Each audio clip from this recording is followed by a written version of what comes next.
kali ini kita dapat tamu istimewa. Ada Mas Irfan, ada Mbak Vivit, dan yang menarik adalah sekarang lokasinya.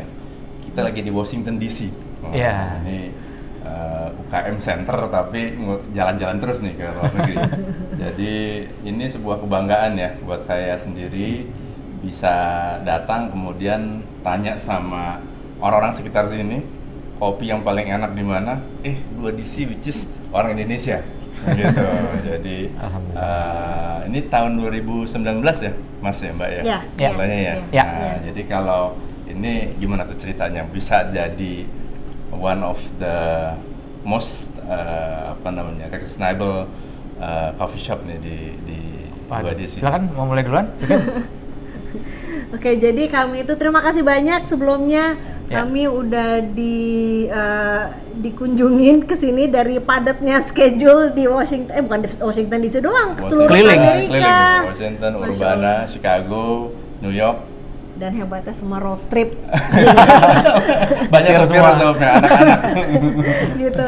Ya, alhamdulillah bisa ketemu, alhamdulillah bisa mampir ke sini. Jadi kami ini memang the only Indonesian specialty coffee shop. Kenapa disebut specialty coffee shop? Nanti Irfan akan menjelaskan apa bedanya just a regular coffee shop and a specialty coffee shop. Tapi alhamdulillah kami sekarang sudah berdiri dari tahun 2019, tepatnya September 2019. Sebelum COVID ya, Mbak? Sebelum COVID. Tapi pas sebelum 6-month anniversary tutup. Begitu, tutup karena COVID. Ingat banget waktu itu 17 Maret 2020. Itu adalah hari dimana ibaratnya Pemkot DC ketok palu all businesses kecuali farmasi, rumah sakit, dan supermarket itu harus wajib tutup gitu. Jadi kita tutup 17 Maret 2020 dan dari situlah everything went downhill. Kita nggak tahu akan downhill all the way down and we didn't know whether we were able to go up ever gitu. Tapi alhamdulillah dengan segala ikhtiar, doa, teamwork dan kemampuan dan keinginan untuk selalu belajar dan tidak give up meskipun sedang merantau ibaratnya. Alhamdulillah bisa sampai titik ini di mana kami sekarang ini adalah we are the only coffee shop, bukan the only coffee shop, the only shop sebenarnya yang buka di row kita ini. Jadi di blok ini sebelumnya kami ada total 6 bisnis, 6 toko termasuk sebelah paling ujung sana, bukan 2 blok, beberapa langkah dari kami ada Starbucks, mereka tutup. Sebelah kami itu ada salon, teman kami juga itu tutup, dia di situ sudah 11 tahun. Sebelah kami persis ini, pintu sebelah itu ada restoran Itali, dia juga tutup. Sebelah kanan ada Hershey's ice cream, dia tutup, dan ujung sana juga, which is cuma ini semuanya adalah cuman beda beberapa langkah, Pret Manger juga dia tutup gitu. Dan ini kayaknya lokasinya prime time ya kan? Alhamdulillah, White House itu ya. Alhamdulillah. Capitol Hill segala macam di sekitar sini. Jadi juga kayak Second Gentleman itu juga datang ngopi ke sini. Suaminya Kamala Harris, kemudian juga beberapa staff White House juga suka datang kopi ke sini. Nah, yang menarik kan yang saya dengar Mas Irfan kan penyiar ya di VOA. Kemudian Mbak Vivit presenter di TV. Jadi ini hostnya yang di host lebih ngerti daripada yang host nih. Nah, itu kenapa dari banting setir gitu ya? Apakah banting setir? Apakah ini? Nah, ini perlu buat menyemangati kawan-kawan nih bagi Mitra TU Center. Sebenarnya sih kalau misalnya sebagai jurnalis itu sampai sekarang masih, karena itu bidang yang juga saya tekuni dan saya sukai, saya gemari. Resign sebetulnya pekerjaan itu sih sebetulnya. Alhamdulillah masih paralel, ya, dan karena kan juga nggak tumpang tindih ya, ibaratnya 2 jalur yang berbeda kan, gitu. Nah kalau mengenai usaha ini sih nanti mungkin Vivit bisa nambahin, tapi emang dari awal tuh aku sama Vivit juga sebenarnya pengen melakukan usaha bisnis yang memang apa ya, ibaratnya ya usaha kita lah yang kita lahirin sendiri, yang juga insya Allah membawa manfaat buat orang lain juga gitu. Dan kita tuh ini bukan bisnis pertama kita sebenarnya di Amerika. Kita pernah sempat buka, saking memang pengen nih, yuk let's do something together gitu, yang kita bikin usaha. Kita dulu pernah punya usaha donat kentang. Jadi kita sebelum ini kita dulu punya usaha donat kentang namanya Podons, Potato Donuts. Itu pakai gerobak aja, pakai gerobak dan bukanya cuma di summer, di musim panas dan di weekend. Jadi pagi-pagi kita ke commercial kitchen, kita Karena bikin. nggak bisa bikin di rumah, Nggak boleh kan? Kan harus di Nggak commercial boleh. kitchen. Dan itu izinnya, license-nya sama license buka toko kurang lebih sama, Mas. Iya, Izinnya jadi tuh itu. walaupun kita gerobak, tapi kita nggak boleh bikin itu di rumah karena kan gitu dijual ya. ke orang. Jadi kita harus Itu di nyewa, komersil, itu sewa. kayak dapur umum gitu. Betul, kayak dapur komersil. Jadi dan untuk bisa nyewa di dapur komersil juga udah harus punya izin-izinnya dulu, izin usaha lah, apalah, harus lulus dari kelas health, dari health department-nya harus lulus gitu. Jadi nah ini kan suka kalau Indonesia kan Ya. UKM perizinan susah. Jadi di sini pun perizinan juga Kayaknya 3, 4 kali, 5 kali lebih sulit deh Daripada kayaknya ini ya? sih. Iya, karena Begitu ya? kayak misalkan di Indonesia punya catering, masakan enak, ada langsung bikin platform. kartu nama. Iya. Iya. Dan terus kalau di sini kita tuh untuk memberikan produk yang kita olah dan untuk dikonsumsi oleh halayak masyarakat, itu tahapannya ada licensing, permit, certification, all of that itu harus dipenuhin sebelum bisa. Ini kita nih buka mundur dan inget banget waktu itu di tahap terakhir tinggal health department itu kita mundur 2 minggu, mundur 3 minggu karena ada hal-hal kecil-kecil yang belum terpenuhi. Contoh yang kita akhirnya agak mundur buka masalah kompost. Jadi ampas kopi itu kita wajib untuk kompost. Kita wajib untuk bekerja sama dengan perusahaan kompost yang ampasnya itu diolah lagi menjadi pupuk, entah itu menjadi apapun yang bermanfaat karena kopi itu dianggap barang yang kalau misalkan item barang gitu ya recyclable lah ibaratnya. Nah ini kompos harusnya bisa digunakan lagi buat yang lain, dimanfaatkan buat yang lain. Itu udah diatur pada saat ngurus license tuh ya? Oh iya. Udah harus. Kalau kita nggak kontrak kita sama Compost Crew, kalau kita nggak kontrak sama Compost Crew kita nggak bisa beroperasional. Kita harus menunjukkan bahwa kita berkomitmen untuk giving back. Jadi bukan only giving back to the community, which that's one of our core values gitu ya, tapi also giving back to whatever ingredients yang bisa bermanfaat balik ke alam gitu. Compost Crew. Itu nggak bisa. Kalau di Indonesia kan udah kasih aja orang Nggak bisa. kelurahan beres semua gitu. Nggak bisa. Wow, di sini ketat dan kayak kita juga ngebuang air sink itu harus ada namanya grease trap. Jadi kalau ngebuang lemak kan ada susu segala macam itu harus grease trap. Dan pada saat kita ngajuin tuh harus ngasih lihat kontrak kita dengan perusahaan yang kita kerjasama. Jadi nggak bisa. Udahlah kita udah kerjasama, mana kontraknya. Jadi kita dikasih lihat baru mereka bisa ngasih izin buat beroperasi salah satunya gitu. Jadi bahkan kalau misalkan kita salah kita salah narok sink. Jadi kan sink harus ada 2 macam kan.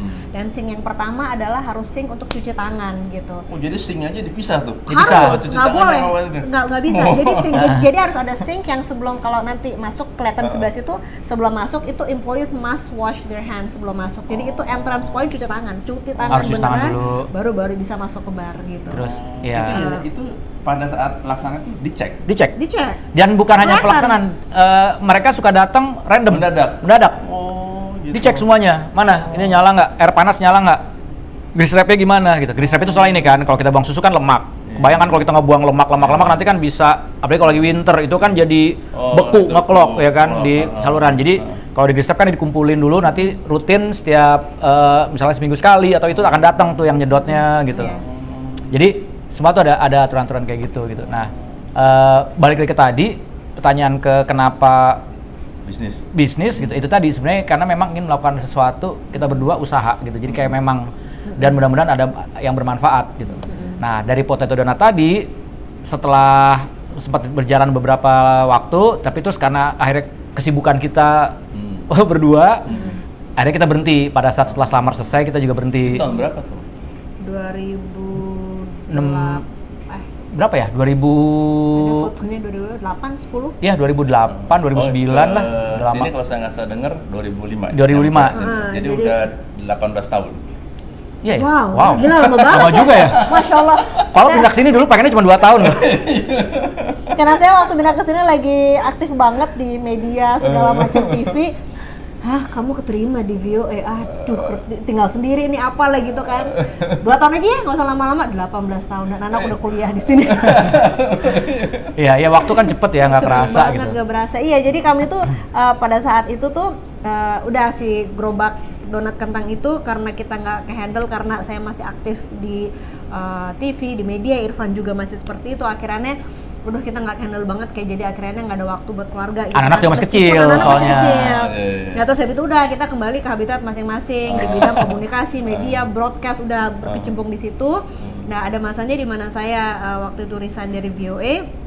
Saya waktu itu kerjasama dengan media di Asia dan juga di TV di Indonesia. Selama 5 tahun saya traveling tuh, hampir traveling like across the globe sebenarnya ke berbagai negara. Kerjaan saya waktu itu adalah makan dan jalan-jalan. It was a traveling and culinary show gitu ya. Udah sambil waktu berjalan, anak-anak semakin besar. Nah pas anak-anak udah mau high school, aku bilang no, I have to stop. Kenapa? Karena ingin bisa spend time sama mereka, apalagi transisi mereka ke college kan gitu. Nah disitulah saya sama Irfan gini, aku lumayan terinspirasi gitu loh dengan aku kerjaannya covering people's businesses, persis apa yang Mas kerjakan sekarang gitu. Tapi kita tinggal di Amerika. Alhamdulillah because we're both green card holders gitu ya, we have the facility untuk membuat perusahaan, usaha apapun gitu. Dan of course kita nggak mau membuat sesuatu yang nggak ada elemen Indonesia, karena dua-duanya kami lahir emang orang 100% Indonesia gitu. Jadi masih lancar bahasa Indonesia. Alhamdulillah. Alhamdulillah. Bahasa Sunda juga biasa saya gitu, bisa. Nah terus habis itu gitu, udah ada titik di mana saya ini saatnya I have to stop traveling gitu ya. It was too much gitu. Saya harus be more in the same place, not at home, tapi in the same place with my girls. I have 2 daughters ya, dua-duanya perempuan. Nah, jadi di titik itu saya sama Irfan mencari apa ya yang dari Indonesia yang bisa kita bawa ke sini. Kan Indonesia banyak banget ya, rempah, teh, kopi, sama sekali nggak kepikiran kopi, batik, wah segala macam, you name it, kerajinan tangan gitu segala macam. Nah terus abis itu kebetulan Irfan itu tuh dari dulu pengen banget bikin kakak komik gitu. Kopi dan komik, karena Dia saya juga kan nulis komik juga. Serba bisa. Jadi dia tuh emang dia pembaca komik, penikmat komik. Nggak, saya nulis. Dia penulis. Kerja sama sama ilustrator yang sangat berbakat di Indonesia. Alhamdulillah sih udah ada komik superhero Macan gitu. Putih kalau pernah lihat. Gitu ya. Udah 5 buku sih. Udah 5 buku. Jadi dia aku pengen bikin deh tempat ada kopi ada komik, karena aku suka dua-duanya. Gimana ya, ada kopi ada komik, udah. Terus akhirnya long story short, kebetulan saya kenal teman sama teman gitu ya.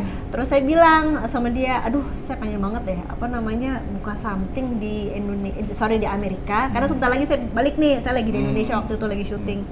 Apa ya gitu, teh coba aja kakak punya coffee shop tuh katanya gitu. Oh ya, coffee shop apa? Ada namanya 2 gitu. Udah, terus habis itu 2 kopi yang di Bogor ya? Enggak, di Cipete. Cipete. Kesana aja teh gitu. Nah, terus habis itu saya kenal sama adiknya dulu kan. Kesana aja teh, coba saya hubungin sama kakak gitu. Udah, terus kami akhirnya another long story short, nyambung. Nah, terus kami ke Cipete.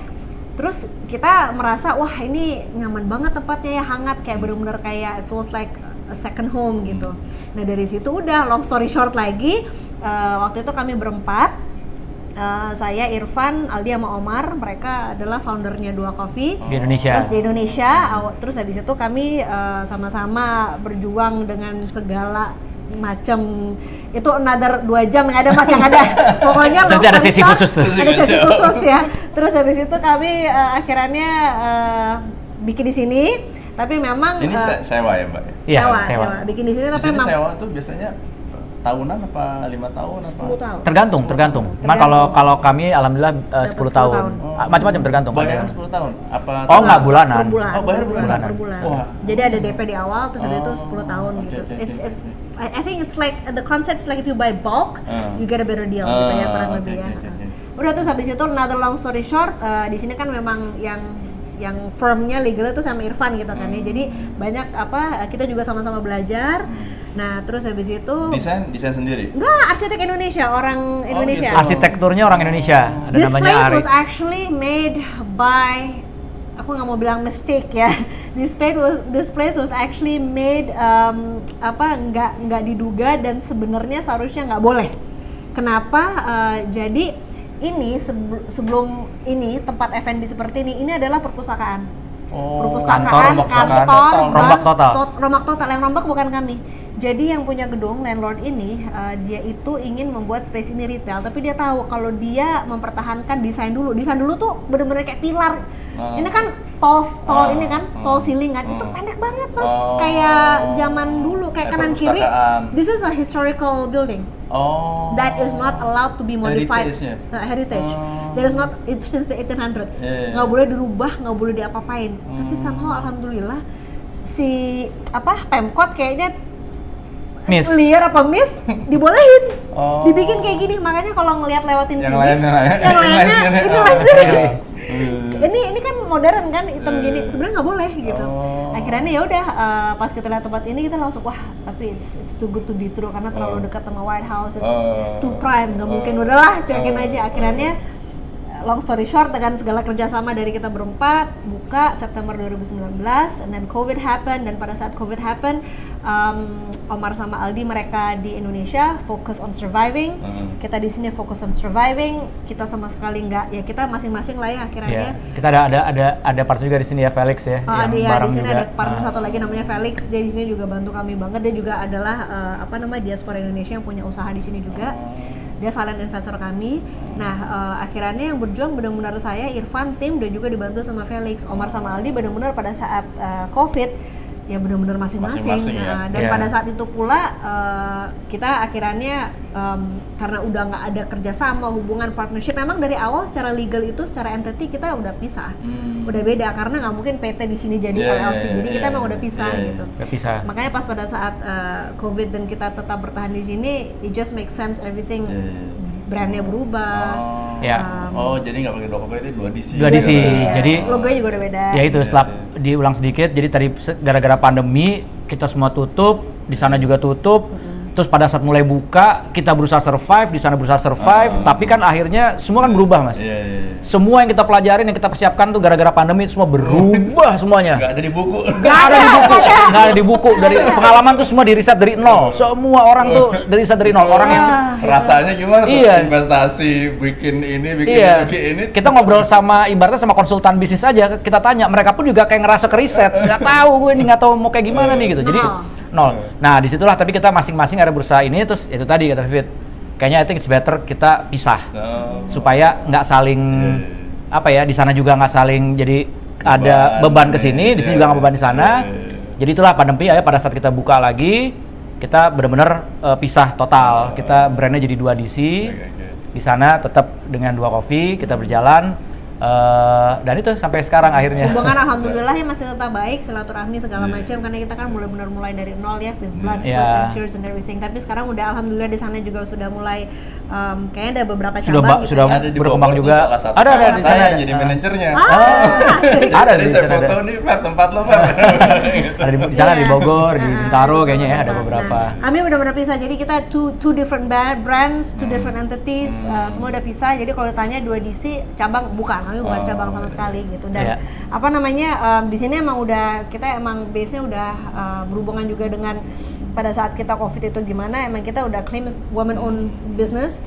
Dan di pemerintah sekarang businesses that are POC, women owned itu sangat dibantu banget. Oh gitu ya. Apalagi pada saat COVID gitu. Baik, ini akhir dari sesi pertama. Nanti kita lanjutkan dengan pertanyaan berikutnya di sesi berikutnya.